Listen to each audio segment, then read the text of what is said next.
भोजन करते समय जैसे विचार होंगे, तद्वत भोजन का भी रूप बनता जाएगा। इसलिए भोजन करते समय अपने विचार बिल्कुल सात्विक रखो। सात्विक आहार और सात्विक विचार से आप भी सात्विक बन जाएंगे। मनुष्य इच्छा स्वरूप है और कुछ नहीं। अनेक इच्छाओं के समूह का नाम मनुष्य है।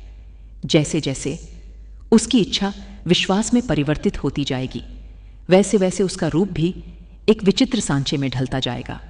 लोग कहते हैं कि ईश्वर करे कि हम निरोग रहकर अधिक दिन तक जीवित रहें। मनुष्य अपनी तमाम इच्छाओं और आशाओं को दूसरे के बल पर छोड़ देते हैं। वे यह नहीं सोचते कि ईश्वर का वास कहां पर है। अगर वे जान जाएं कि इच्छा शक्ति विश्वास ही में ईश्वर रहता है, तो शायद वे ऐसी कायरता न दिखलाएं। आपका रोग दूसरे के वश में नहीं, वह आपके वश में है। किसी के अनुग्रह की आवश्यकता नहीं। आप स्वयं रोगों पर विजय पा सकते हैं। विश्वास रखते हुए सच्चे मन से प्रतिदिन निरोग होने का संकल्प कीजिए और बार बार शरीर पर हाथ फेरते जाइए। आपका मन ही रोग का भी प्रेरक है। आप स्वयं एकांत में बैठकर मनन कीजिए और सोचिए, पक्षपात से रहित होकर देखिए, मन में कितनी बड़ी शक्ति है, उसकी इच्छा शक्ति कितनी प्रबल है।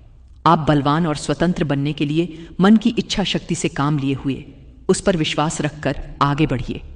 आप अवश्य निरोग वीर्यवान बन जाएंगे। वास्तव में हमारी आत्मा ही ईश्वर है। जब हमारे शरीर में ईश्वर का वास है, तब हम रोगी कैसे हो सकते हैं? ऐसा विश्वास रखते हुए संकल्प करना चाहिए। भवानी शंकरो वंदे श्रद्धा विश्वास रूपिणौ।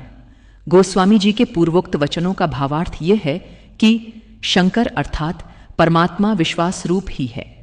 हमारा विश्वास ही सब कुछ करता है।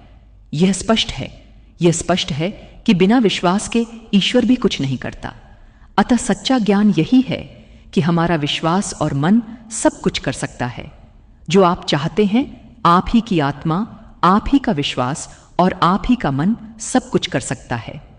इसलिए मित्रों, आप भी आज ही से मनोबल द्वारा सर्व रोग निवारण में लग जाइए।